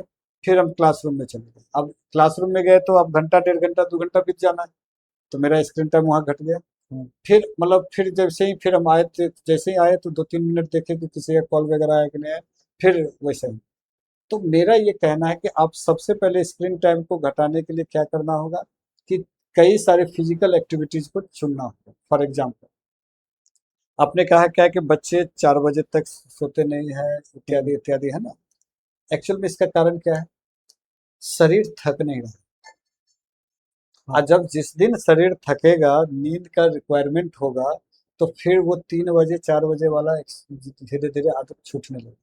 जैसे हर एक जगह, हर एक समाज में एक हम जैसे लोगों को, और जितने भी लोग खास करके सोशल एक्टिविटीज करते हैं, उन सबको इसके लिए आगे आना होगा कि हम लोग फिजिकल एक्टिविटीज कैसे बढ़ाएं। फॉर एग्जांपल कि स्पोर्ट्स में बच्चे को या महिलाओं को या पुरुष को, जिसको भी पार्टिसिपेट करवाएं। जब तक फिजिकली तौर पे हम नहीं थकेंगे, तब तक तो ये समस्या बनी रहेगी। बोल के ये समस्या दूर नहीं होगी। जैसे आप मान लो कि ना, जैसे अभी हम ये बात अभी कह रहे हैं, कई लोग इस बात को सुन रहे हैं, हम्म, इसमें एक समाधान ये बताया जा रहा है कि फिजिकल एक्टिविटीज को बढ़ाना है। हम्म, लेकिन ये समाधान नहीं करें कि बच्चों सुनो, आज के बाद जो है स्क्रीन टाइम कम कर देना, स्क्रीन टाइम कम करने से तुम्हारा समय बचेगा, आंख की रोशनी जो है बचेगी। ये बच्चे को पता हम्म, है ना? ये ऐसा तो नहीं कि उसको नहीं पता है। उसका आंख में पेन हो रहा है, उसको नहीं पता होगा। उसका जो है सिर में दर्द हो रहा है, उसको नहीं पता होगा। इसके बावजूद वो कर रहे हैं, क्योंकि उनको करने के लिए दूसरा कुछ है ही नहीं। तो पहले तो ऑप्शन देना है ना, पहले ऑप्शन देना होगा कि हम एक जबरदस्त एक अच्छा सा रूटीन तैयार, रूटीन इन द सेंस कि कम से कम शाम में 2 घंटे से 3 घंटे फिजिकल एक्टिविटीज तो होनी ही चाहिए। अगर फिजिकल एक्टिविटीज होती है तो फिर समस्याएं कम आती हैं। तो मैं अपने यहाँ के बच्चों को ये बात हमेशा कोशिश करता हूँ कि उनको बताया जाए कि शाम में फुटबॉल खेलो, क्रिकेट खेलो। अगर कुछ में इंटरेस्ट नहीं है तो साइकिलिंग करो। साइकिल से इस बार पता करो कि कौन कितना किलोमीटर तक तय करता है, उसमें चैलेंज दिया जाए, है ना? कि ठीक है, आज कौन कितना किलोमीटर जाएगा। और एक समाज ये तय करे कि मेरे यहाँ के जो 10-20 बच्चे नवयुवक जो भी हैं, उनको जो है हम समाज में क्या करेंगे, पुरस्कृत करेंगे, उनको अप्रिसिएट करेंगे, उनके लिए जो है एक पार्टी दे देंगे। मतलब एक होता है ना कि उनको लगना चाहिए कि सम्मान हम लोग समारोह हाँ ऑर्गेनाइज कुछ करेंगे। करेंगे, और वो भी रेगुलर बेसिस हम्म, पे, है ना? उनको अप्रिसिएट करते चले जाना, तब जा करके ये चीज को थोड़ा सा कम किया जा सकता है। और स्क्रीन टाइम तो सच में बच्चों, मैं आप लोगों से सच ये कह रहा हूँ कि स्क्रीन टाइम को कम करना ही चाहिए, और सच में कम करना चाहिए। और जिस आसपास में जब भी कोई खेल का मैदान हो, या जैसा कि मैंने बताया कि नहीं कुछ होता है तो साइकिलिंग करो, उससे भी नहीं होता है तो 2 मित्र मिल जाओ, और नहीं होता है तो रेस लगा लो, दौड़ कर लो, कुछ भी करो, लेकिन फिजिकल एक्टिविटीज को करो। नेचर के पास जाओ, नदी के किनारे बैठो, नदी नदी का नेचर देखो। नहीं होता है तो पौधे का लिस्ट बनाओ, पौधे का प्रकार ढूंढो, कुछ एक्टिविटीज करो। उससे भी नहीं होता है तो सोशल आसपास के समाज में जाओ। इससे पर्सनालिटी डेवलपमेंट होगा क्या, कि जैसे 4 बच्चे का टीम बन गए, और हम मान लेते हैं कोई एसटी समाज हमारे आसपास में है, तो उनके पास गए, उनका कल्चर का नॉलेज लिए कि आपके यहाँ का खान पान, रहन सहन, शादी ब्याह, रीति रिवाज क्या है, और उस चीज को हम लोग एक नोट्स तैयार कर लें, और उस चीज को हम लोग एक दूसरे के साथ जो है शेयर कर लें। तो ये सब एक्टिविटीज को बढ़ा करके हम लोग जो है स्क्रीन टाइम को कम कर सकते हैं। हम्म। तो मेरा मानना है कि इंगेजमेंट बढ़ाना होगा, फिजिकली इंगेजमेंट को बढ़ाना।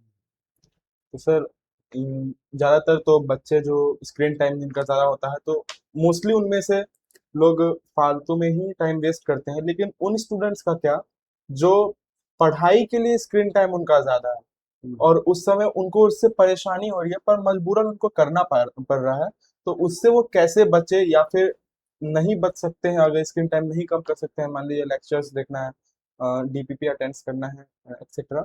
सो उसके बाद वो रिलैक्स कैसे करे अपने आप को, अपने आंखों को कैसे रिलैक्स दें, और रिफ्रेशमेंट कैसे लाएं? देखिए, उनके सबसे लिए तो पहले संभव तो ही नहीं। नहीं नहीं नहीं, एकदम सबके लिए संभव है। हम रास्ता कुछ और चुनते हैं। जैसे अगर मोस्टली कोई बच्चा तैयारी करता होगा, तो ठीक है, ऑनलाइन क्लासेस होना चाहिए, अगर ऑफलाइन नहीं।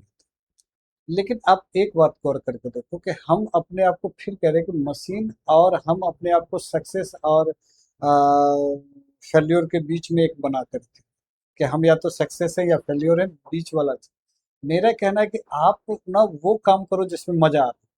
अब मजा आ रहा है क्या, कि हम क्या करें कि स्क्रीन टाइम को देख रहे हैं, हम मैक्सिमम टाइम कोशिश कर रहे हैं पढ़ने का। हम क्या कर रहे हैं ना, इसको क्रैक करना है, उसको क्रैक करना है, कुछ क्रैक व्रैक नहीं होता है। ठीक है, आप अगर नहीं होता है तो 100 बच्चे का सर्वे कर लो। 100 बच्चे में आप 50 ऑफलाइन, 50 ऑनलाइन, 50 ऑफलाइन ऑनलाइन में से आप गौर करोगे तो ऑफलाइन सफलता मिले ना मिले छोड़ देते हैं।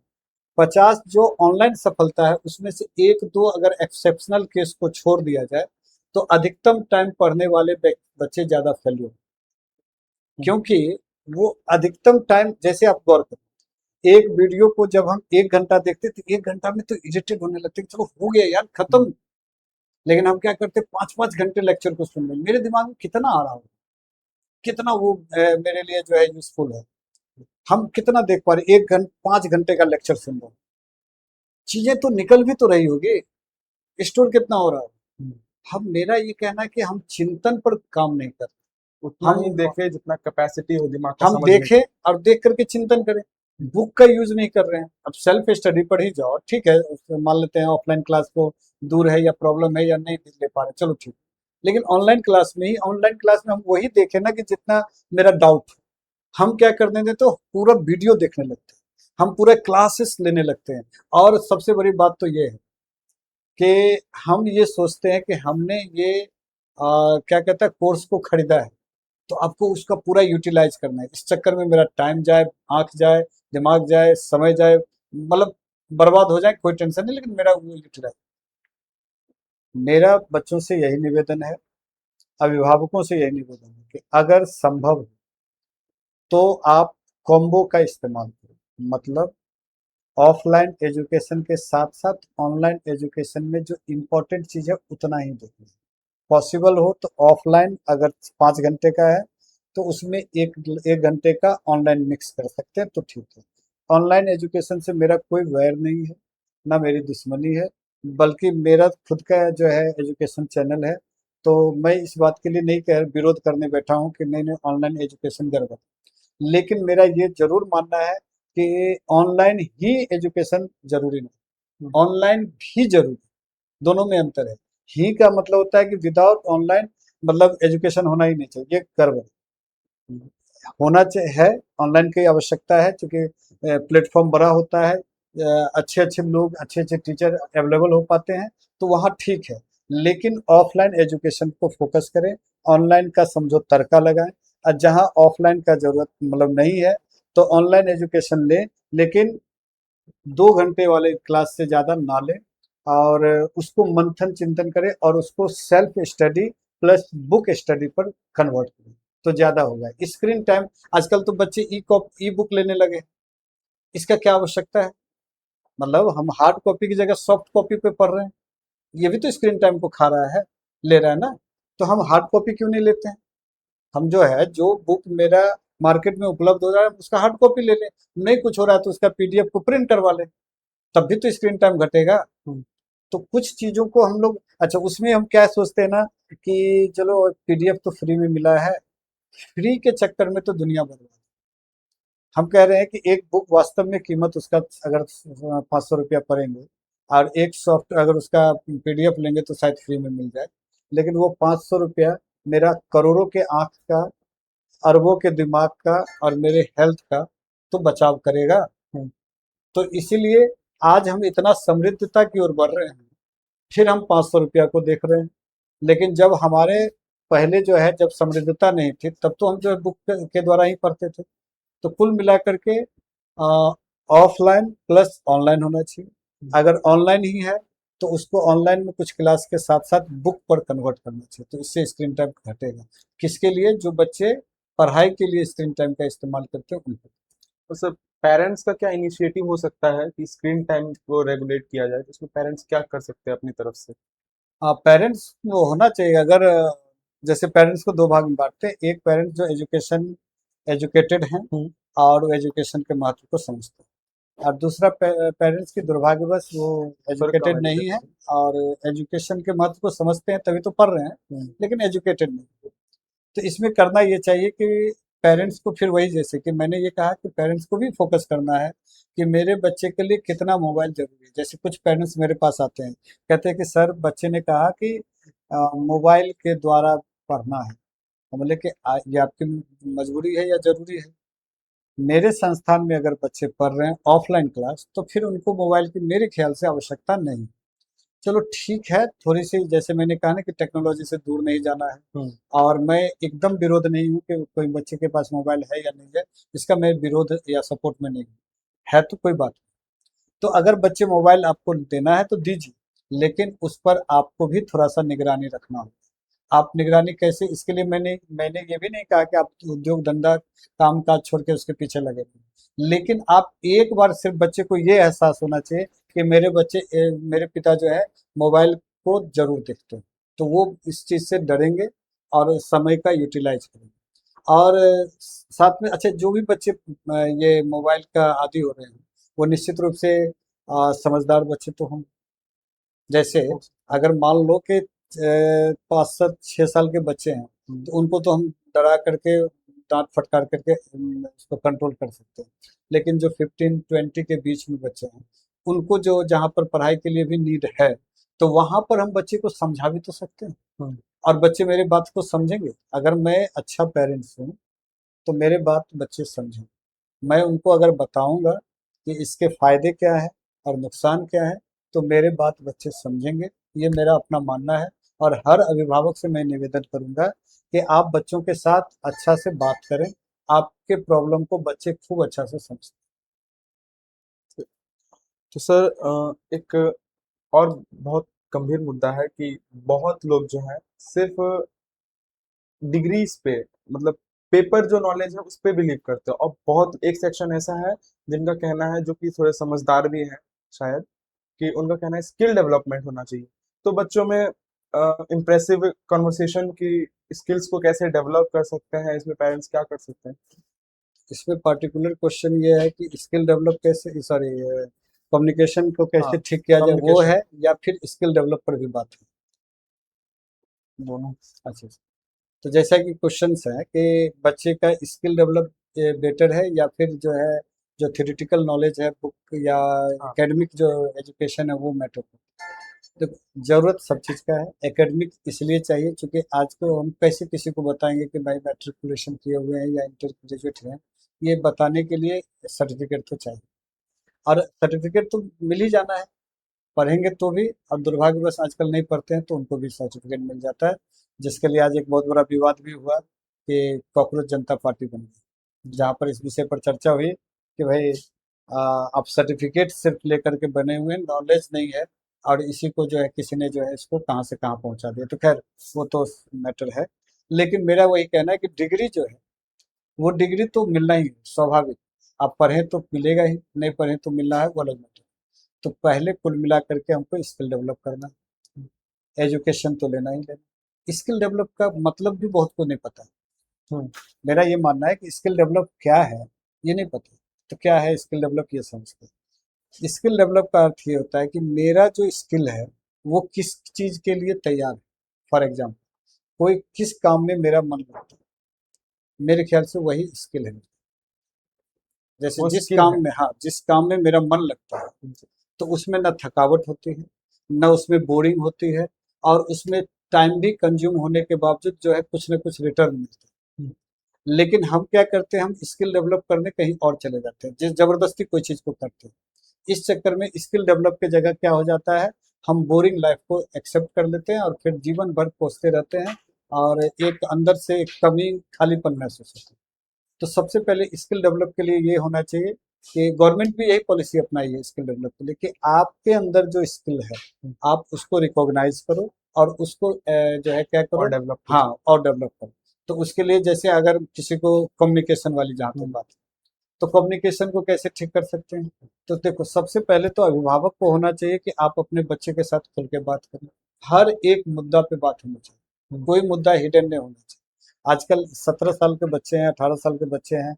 हमारा जो इंडियन कल्चर है उसमें हम थोड़ा सा ये घबराने लगते हैं कि किस प्रकार से जो है सेक्स इशू को डिस्कशन करें, किस प्रकार से सोशल, अगर कोई इशू है तो उस पर हम लोग बच्चे से डिस्कशन नहीं करते हैं। कोई पॉलिटिकल इशू है तो उस पर डिस्कशन नहीं करते हैं। हमको लगता है बच्चे तुम्हारे लिए नहीं है, तुम हम्म। इसमें नहीं, हम तो पहले अपरिपक्व बना देते हैं, इमेच्योर बना देते हैं। हम्म। तो पहले तो मेरा ये अपने इस माइंडसेट को चेंज करना होगा एज ए गार्जियन। हम लोग को ये होना चाहिए कि भाई जो भी चीज है हम बच्चे को शेयर करें, मतलब उम्र के हिसाब से, और जैसा उम्र है उस हिसाब से कंटेंट तैयार कर देंगे कि हमको, आप जैसे 5 साल के बच्चे को पॉलिटिक्स नहीं समझ में आएगा तो हम उसको क्या समझाएंगे, लेकिन 16 साल के बच्चे को क्यों नहीं पॉलिटिक्स समझ में आएगा, हम क्यों नहीं समझाएंगे उसको, क्योंकि नेक्स्ट बार जो है वो क्या होगा, वोटर बन जाएगा।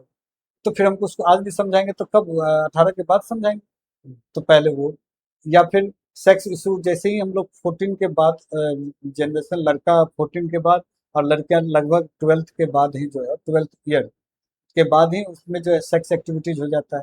अब बच्चे खुद परेशान है कि भाई मेरे अंदर जो हार्मोनिक चेंजेज आ रहा है उसमें क्या हो रहा है, बच्चे इरिटेट हैं, परेशान है, गार्जियन को ये लगता है कि देखो बच्चा बड़ा हो रहा है, बदतमीज होते जा रहा है, अरे उसके प्रॉब्लम को तो समझो, खुद उस उम्र से गुजरे हैं, तो हम लोग को वो भी समझना हो। अब इस चक्कर में बच्चा धीरे धीरे क्या हो जाता है, बोलना तक बंद कर देता है। तो हम लोगों को बच्चे को क्या करना चाहिए, कम्युनिकेशन स्किल देना चाहिए, उसको डिबेट में पार्टिसिपेट करवाना चाहिए, और एक हेल्दी डिबेट में, अच्छा बच्चे को ये जरूर सिखाना चाहिए डिबेट में कि तुम जो कह रहे हो वही सही नहीं, हाँ, तुम अपनी बात को रखो, और फिर देखो कि तुम कहीं पर हो सकता है तुमको करेक्शन करने की जरूरत है, तुम अपने आप को करेक्ट करो, और जहां पर लग रहा है कि नहीं सामने वाले तुम खुद समझदार है ना, वो अपना देख लेगा, लेकिन तुमको अपना देखना। तो क्या होना चाहिए, एक मेरे ख्याल से डिबेट वगैरह में पार्टिसिपेट बच्चे को करना है, छोटा छोटा मुद्दा पे, जैसे मान लो सब बच्चे को पता है भगवान, और भगवान है नहीं, भूत आजकल जो है बच्चे में होता है कि बच्चे भूत, उस पर डिस्कशन करना है कि अच्छा तुम क्या समझते हो, बच्चे से पूछा जाए, छोटे बच्चे से कि अच्छा तुम बात क्या समझते हो, भूत क्या होता है, तुम ही बता दो, क्या होता है घोस्ट, क्या होता है, तुमको क्या लग रहा है। तो बच्चे हो सकता है नहीं जवाब दे पाए, टूटी फूटी बात में कुछ, तो हम उसको समझाएं, फिर उससे बोले अच्छा अब तुम बताओ क्या समझे, तो वो बच्चे समझाएंगे, धीरे धीरे वो कम्युनिकेट होंगे। फिर उनको किसी से भी इंट्रोड्यूस करवाना चाहिए, उनको बताना चाहिए कि देखो ये मेरा जो है भाई है, मेरा बेटा है, मेरा बेटी है, जो भी एक्सेट्रा। तो वो चीज जब तक हम नहीं करेंगे कम्युनिकेशन स्किल नहीं डेवलप होगी। उसके बाद स्कूल, कोचिंग संस्थान, इसका भी दायित्व बनता है कि बच्चे को क्या किया जाए, समय समय पर पर्सनालिटी डेवलपमेंट क्लास करवाया जाए, जिससे उन बच्चे का पर्सनालिटी डेवलप हो, कपड़ा पहनने का सलीका, बाल तैयार या खुद को तैयार करने का सलीका। फिर उसके बाद जहाँ तक रहा ये क्या कहते हैं, वो ड्रेसिंग सेंस होना चाहिए, है ना, खाने पीने का तौर तरीका होना चाहिए। उसके बाद जो है, मतलब ये सब चीज़ हम पर्सनालिटी डेवलपमेंट में, या अपनी बात कैसे रखें, जैसे हम समय समय पे क्लास में करवाते हैं कि एक चीट पुर्जा बना देते हैं और उसमें कुछ कुछ टॉपिक दे देते हैं, और उस पर कहते हैं 2 लाइन बोल दो, टूटा फूटा अच्छा बुरा जैसा सब भी बोल बोल दो। सके। तो ये जब होगा तो निश्चित रूप से धीरे धीरे कम्युनिकेशन स्किल अच्छा होगा, और बच्चे को हर कार्यक्रम में पार्टिसिपेट करवाना चाहिए, बढ़ चढ़ के। बस थोड़ा सा कहे ना कि पतंग जैसे है ना, आप पतंग उड़ाओगे तो क्या है ना कि उसको कैसे ऊंचाई पर ले जाना है, तो उसको ऊंचाई पर ले जाने का कॉन्सेप्ट यही है कि पहले उसको क्या करना है, ढील देते जाना है, ढील देते जाएंगे तो वो क्या हो जाएगा, स्वतंत्र होता होना शुरू होगा।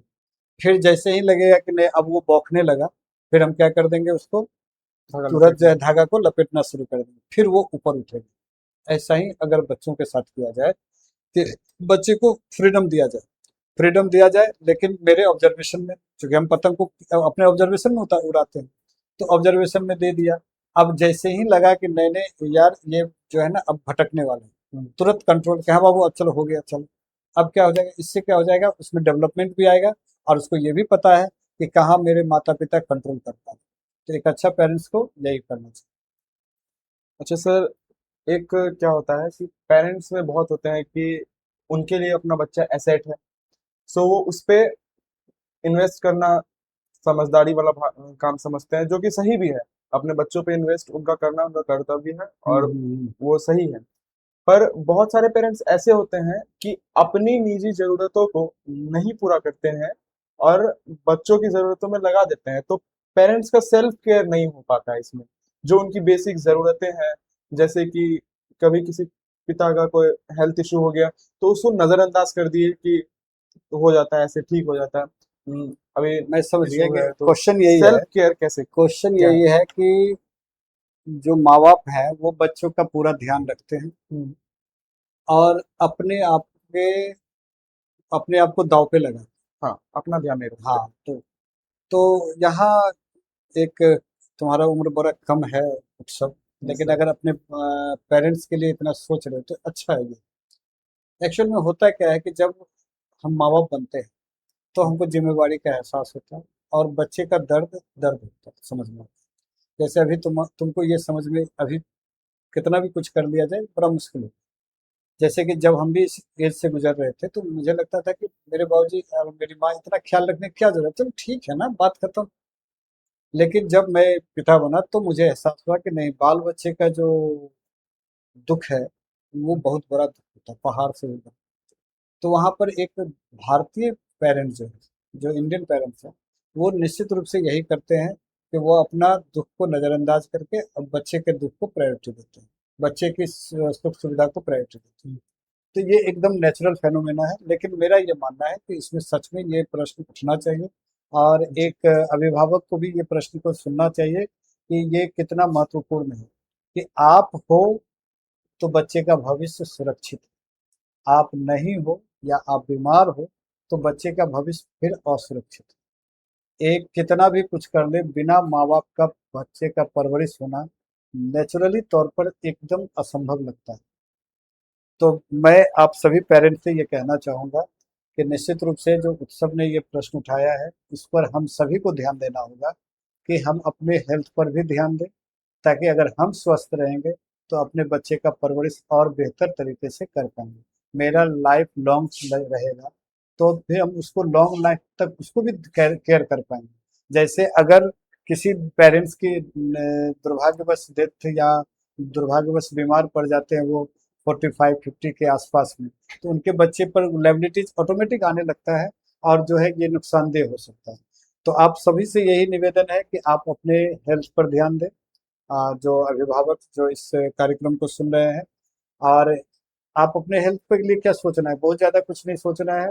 बच्चे हमसे ज़्यादा हेल्दी, उनका जितना भी पार्ट्स है वो हमसे ज़्यादा ठीक ठाक, हमसे ज़्यादा ठीक ठाक क्या, वो तो भी नया है। हम पुराने हो रहे हैं, तो हमको अपने ऊपर ध्यान देना चाहिए, और जब हम अपने ऊपर ध्यान देंगे तो बच्चे पर ऑटोमेटिक ध्यान चला जाएगा। तो अभिभावक से मेरा निवेदन है कि उत्सव के इस विषय पर हम लोगों को ध्यान देना। सर, बहुत सारे पेरेंट्स का क्या होता है ना कि वो अपने बच्चों को दूसरे बच्चों से कंपेयर करते हैं, चाहे पड़ोसी के बच्चे हों, कि उनके लड़के को देखे वो ऐसा कर लिया, बड़ा उनकी बुरा लड़की लगता ने है। ये हासिल कर लिया, तो तुम नहीं कर पाए। तो बच्चे में एक सेल्फ डाउट आता है कि कहीं उसमें कोई कमी तो नहीं, वो ऐसा क्या नहीं कर पा रहा है जो बगल वाला कर पा रहा है। तो हम्म। ये चीज करना चाहिए, नहीं करना चाहिए ये मतलब ही नहीं है ना, झूठ बोलना चाहिए कि नहीं बोलना चाहिए, मतलब नहीं बोलना चाहिए, सच बोलना चाहिए ना। हाँ। तो ठीक, तो ये तो एकदम गड़बड़ बात है ना, कोई भी, ये तो एकदम सामान्य है कि आप जैसे ही कंपैरिजन करने लगते हो तो फिर क्या होता है ना, बच्चे को, सही बात है ना, सेल्फ डाउट होने लगता हाँ। है कि भाई मैं शायद इलिजिबल नहीं हूँ, मैं एबल नहीं हूँ, that's it। मेरे में क्या कमी। तो इसमें बच्चे में धीरे धीरे हीन भावना आने लगती है, और वो अपने आप से जो है ना मुंह चुराने लगते हैं, एक्सेट्रा, है ना। तो इसमें करना क्या है, सबसे पहले तो मैं उन पेरेंट्स पर दया आती है जिनको ये लगता है कि अगर बच्चे 90% लाए, 99% लाए, तो दैट मीन्स कि वो गार्जियन का फक्र से जो है सिर ऊंचा हो गया। और वो एक्चुअल में फक्र कैसा महसूस, फक्र इन द सेंस प्राउड महसूस करते, कैसा कि वो, उनको लगता है पड़ोसी को जाके बोले देखो मेरा बेटा ये किया, मेरा बेटा ये, उनको यही जिंदगी उनको पसंद है। ये एकदम क्या कह सकते हैं, बनावटी जीवन है, ये रियलिटी जीवन से बहुत कोसों दूर है। मैं आप सभी पेरेंट्स से यह अनुरोध करूंगा, निवेदन करूंगा कि आप सभी सबसे पहले तो ये वाली भावना को समाप्त करें। बच्चे जो कर रहे हैं बहुत अच्छा कर रहे हैं। हाँ, बच्चे अगर गड़बड़ हैं तो फिर हम लोग पे जिम्मेवारी बनती है, मेरी गलती है ना, या तो जो है संस्थान की गलती है, मतलब एजुकेशन संस्थान की, या परिवार की, या मेरी खुद की, मतलब एज ए पेरेंट्स मेरी गलती है कि मेरे बच्चे अगर गलत कर रहे हैं या दिक्कत में जा रहे हैं। लेकिन इसका अर्थ ये भी तो नहीं कि हम अपनी गलती बच्चे को दिखा दे कि नहीं नहीं, तुमने नंबर कम लाया, मैंने क्या चीज़ की कमी दी, देखो उसके बच्चे ने ये कर लिया, उसके बच्चे ने वो कर लिया। अरे सही है ना, सब कोई सभी कर लेगा तो कोई बात ही नहीं है। हाँ। क्या सबको आईएएस बन जाना चाहिए? क्या सबको ही को जो है इंजीनियरिंग कर देना चाहिए? सबको नीट निकाल लेना चाहिए? क्या मतलब बनता है? हम्म। आप, बस पेरेंट्स को ये होना चाहिए कि आप एक अच्छा एजुकेशन दें बच्चे को, बच्चा अपने आप लक्ष्य को प्राप्त कर लेगा। जो उसको बनना है वो तय है बनेगा। आप सिर्फ बच्चे को स्वतंत्रता दें। बच्चे को स्वतंत्रता इस ख्याल से दें कि चलो ठीक है, तुमको जो बनना है जो करना है करो, मैं तुम्हारे साथ हूँ, पहला। दूसरा, दूसरा क्या रिजल्ट लाया कोई मैटर नहीं। जैसे एक पेरेंट्स का बड़ा अच्छा था। एक पेरेंट्स जो है, उस पेरेंट्स को पता था कि उसका बेटा फेल कर गया। उसने क्या किया, जैसे रिजल्ट आने वाला था उसने एक दिन पहले उसको घुमाने लेके चला और उसको खूब अच्छा से घुमाया फिराया। रिजल्ट आया, उसको पता भी नहीं चलने दिया।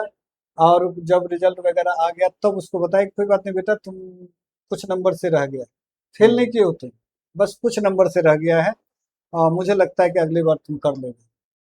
और वो झूठ मूठ का खुद का अपना एक उदाहरण दिया कि मैं भी 4 बार में पास किया, है ना। मतलब उसको कैसे ठीक किया जाए। अप्रिशिएट किया हाँ, गया। अप्रिशिएट किया कि नहीं चलो कोई नहीं। अब मेरा ये नहीं कहना, मेरा ये जैसे कुछ गार्जियन को लगा कि नहीं नहीं बच्चे बदमाश हैं, तो ठीक है ना, बच्चे बदमाश क्यों हैं, मेरी अब मेरी गलती नहीं है। तो नहीं नहीं भाई, एटमोस्फेयर का गलती है, समाज का। समाज किससे बना, हम ही से तो बना। हम समाज से बाहर कैसे। जैसे एक बड़ा अजीब सा है, आप सभी अभिभावक सुनेंगे इस विषय को।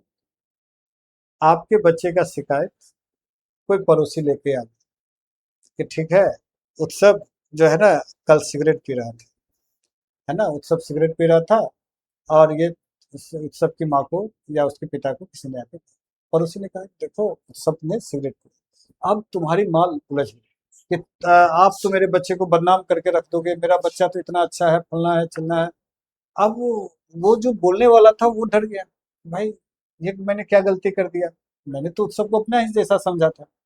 अब नेक्स्ट टाइम उत्सव शराब पीते हुए देखा, उस पड़ोसी ने एक बार भी आकर के नहीं, क्योंकि वो जानता था कि फिर मैं जाऊंगा फिर मुझसे वो उलझ जाएगा। एक बार भी आकर नहीं बोला। अब परेशानी कहाँ आ रही है, परेशानी फिर तीसरा बार उत्सव का दुर्घटना हुआ, पैर टूटा, ये हुआ, डैमेज हुआ, एक्सेट्रा कई सारी समस्या आई। ये समस्या को कौन लाया, तो उत्सव की माँ ने, उत्सव के पिता ने। क्योंकि कितना जबरदस्त चीज है, अगर टेक्निकल तौर पे लोग ना समझ ही नहीं रहे। मेरा तो कहना है कि कैसे पेरेंट्स को कैसा होना चाहिए। मेरे पास मेरे बच्चों को देखने के लिए कितनी आंखें हैं, 2 आंखें। ठीक है, हम देखभाल कर रहे हैं, चलो देख लिए अपना जगह पर, इधर उधर जाकर के देख लिए जहां तक हो। लेकिन अगर मेरा मेरा सबसे अच्छा ट्यूनिंग हो, तो मेरा पड़ोसी आकर जैसे ही बोला कि सर नहीं नहीं मेरा बेटा ने ये गलत काम किया है, तो हम तुरंत कहेंगे बहुत बहुत धन्यवाद, नेक्स्ट टाइम आप देखिएगा तो तुरंत डांटिएगा। और डांटिएगा नहीं, जरूरत लगे तो थप्पड़ भी मारिएगा, और अगर कुछ बोले तो फिर हमको कहिए। और वो भी किसके सामने, अपने बच्चे के सामने।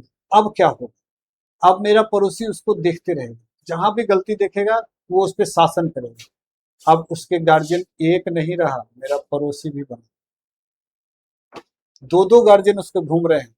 अब मेरा बच्चा ज्यादा सुरक्षित है, क्योंकि उसको केयर करने वाला एक और भी। पर सर बहुत जगहों में ऐसा होता है कि कुछ लोग जानबूझकर दूसरे को बच्चे को नीचा दिखाना चाहते हैं। सो इस जगह में तो पेरेंट्स कैसे ये समझे कि किनको रिस्पॉन्सिबिलिटी देनी है किनको नहीं देनी, नहीं नहीं नहीं, ठीक क्योंकि है। हर कोई इस लायक भी तो नहीं है कि उनको अपने बच्चे की रिस्पॉन्सिबिलिटी दी है। नहीं नहीं, एक बात, हम ऐसा तो नहीं कि हम इस चक्कर में, जैसे ना मान लो ये ठीक है, ये भी एक इशू हो सकता है, लेकिन इससे बड़ा हम पहले वो क्यों ना देते, हम पॉजिटिव साइन क्यों देते। मेरा ये कहना ठीक है, ये भी इशू है, तो हम अपने पड़ोसी को नहीं पहचानते हैं क्या। हाँ, ये हाँ, बात हम पड़ोसी को पहचानते हैं, हम अपने बच्चे को नहीं जानते हैं, हम अपने आप को नहीं जानते। सबसे पहले अपने आप से सवाल करना है एक गार्जियन के तौर पे कि क्या वास्तव में मैंने अपने बच्चे का देखभाल सही से कर रहा हूँ कि नहीं, पहले। अगर उत्तर मिल रहा है तो फिर सेकंड क्वेश्चन पे जाते हैं, क्या मेरा बाल बच्चा सच में सिगरेट पी सकता है, या नशा कर सकता है, या एक्सेट्रा कोई गलत काम कर सकता है। एक क्वेश्चन तो आप भी आना चाहिए। तीसरा, अगर जो पड़ोसी है वो मेरा वास्तव में वो पड़ोसी सही है कि गलत, ये भी तो हमको पहले से पता है। तो हम इन तीनों प्रश्न का उत्तर ढूंढें, और तीनों प्रश्न का उत्तर ढूंढने के लिए कुछ रॉकेट साइंस का काम नहीं करना, वो ऑटोमेटिक हो जाना है। हाँ। तो अगर मान लेते हैं कि कोई गलत पड़ोसी है और उसने मेरे बच्चे के बारे में गलत किया, तो हम उनको क्या कहेंगे, हम उनको कहेंगे ठीक है आपने देखा, हम उनसे झगड़ेंगे नहीं। हमने कहा ठीक है आपने देखा, ठीक है नेक्स्ट टाइम देखिएगा तो फिर बोलिएगा, बहुत बहुत धन्यवाद। हम उनको मार्केट में उसको चिल्लाने का मौका ही नहीं देंगे, हम उनको किसी के सामने बताने का मौका ही नहीं, बोले ठीक है बहुत अच्छा आपने देखा ना, ठीक है, अगर मेरे बच्चे ने गलती किया तो ठीक है, हम इसको देखते हैं, हम इसको संभालते हैं, आप बहुत अच्छा करें। एक दो बार बाद उसको समझ में आ जाएगा कि उलझने वाला व्यक्ति ने, चूंकि वो तो उलझने के लिए आया है, तो उलझने वाला व्यक्ति ने चलो यार इससे साइड हो जाओ, वो नेक्स्ट टाइम बोलेगा पहले। तो ऐसे चीज को टैकल किया जा सकता है। अच्छा, कुछ चीज सिचुएशन पे डिपेंड करता है, जैसे मैं कुछ भी बोल दूं, तो ये तो मैं एक प्रॉपर वे में लार्ज स्केल पे मैंने बोला, लेकिन छोटे छोटे स्केल पे देखा जाए तो वास्तव में सोसाइटी पर भी निर्भर करता है। लेकिन आफ्टर ऑल एक चीज तो है, आप बच्चों का ध्यान रखें, जैसे बैग चेक कर ले, है ना, पढ़ने वाला बच्चा है तो उसको बीच में एक बार बैग चेक कर ले। अगर मोबाइल है तो मोबाइल का हिस्ट्री देख ले, या आप एक बार देखेंगे ना तो कुछ ना कुछ तो आपको क्लू मिल जाए सस्पिशियस होगा तो दिख जाता है। एकदम। आप बच्चे का लक्षण बता देते हैं, अगर बच्चे गलत होंगे तो बच्चे का लक्षण दिखा देंगे। अगर गार्जियन अगर थोड़ा सा भी मेंटली तौर पर अगर एक्टिव है तो बच्चे का लक्षण बता देंगे कि वो बच्चा सही रास्ता पे जा रहा है या गलत। जैसे ही गलत रास्ते पे जा रहा है हमको तुरंत अलर्ट हो जाना, बात खत्म। तो कुल मिलाकर के ये कोई एक ठीक है, अब बच्चे को थोड़ा सा ध्यान रखना हो।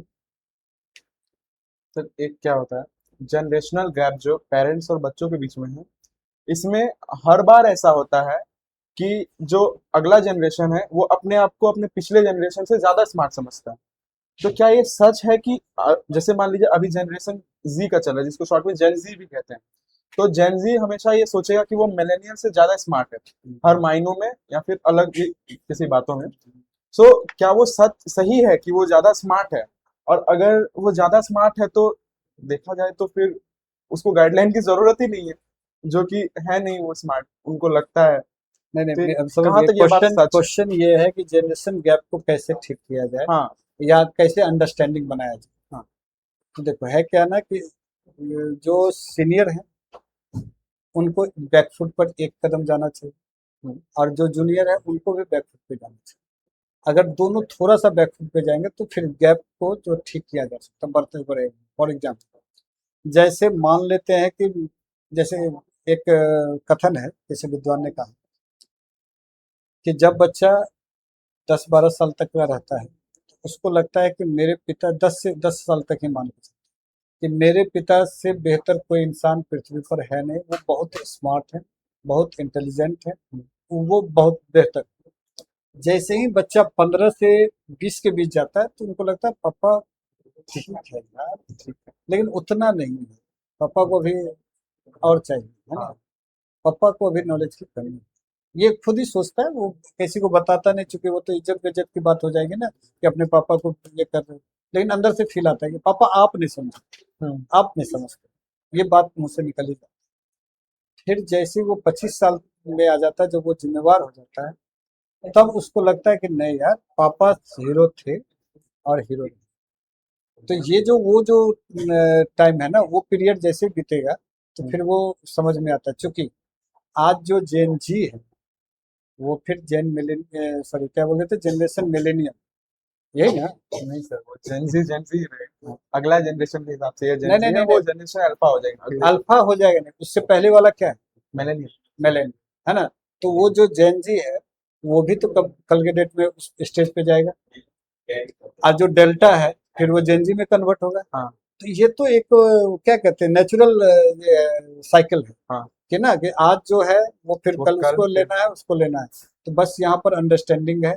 जैसे अगर इसी अंडरस्टैंडिंग को दोनों समझ लें, जैसे अगर मेरा बेटा अगर जवान हो रहा है तो हमको ये समझना होगा कि यार चलो ठीक है, मेरा समय अब थोड़ा सा पीछे हो गया, तो हमको ये समझ लेना है कि हम बच्चे के हर बात में नाक ना दे, घुसा।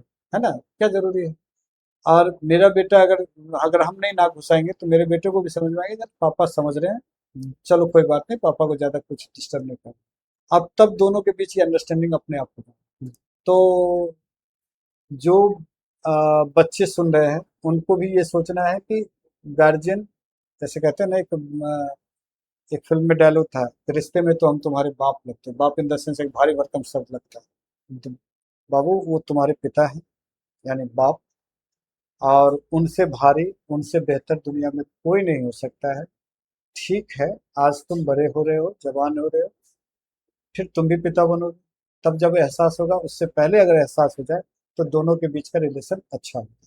और आप अभिभावक से भी ये कहना है कि थोड़ा-सा आप अगर बैक फुट पे आते हैं, तो आपका कुछ बिगड़ नहीं जाएगा, बल्कि दोनों के बीच अंडरस्टैंडिंग अच्छी होगी और आप निश्चित रूप से आप दोनों के बीच जब अंडरस्टैंडिंग अच्छी होगी, तो एक अच्छा रिलेशनशिप आगे बढ़ेगा। तो यही मेरा जी, तो धन्यवाद। आज के लिए बहुत सी हमने ज्ञानपूर्वक बातें की, और आप सभी से अनुरोध है कि इस पॉडकास्ट की एक भी बात अगर आपको ठीक लगे, आपको प्रभावित लगे, कि जिससे आपको लगे कि आप ये चीज अपनी लाइफ में इम्प्लीमेंट कर सकते हैं, तो जरूर कीजिएगा। और धन्यवाद। आज के लिए इतना ही। मिलते हैं अगले पॉडकास्ट।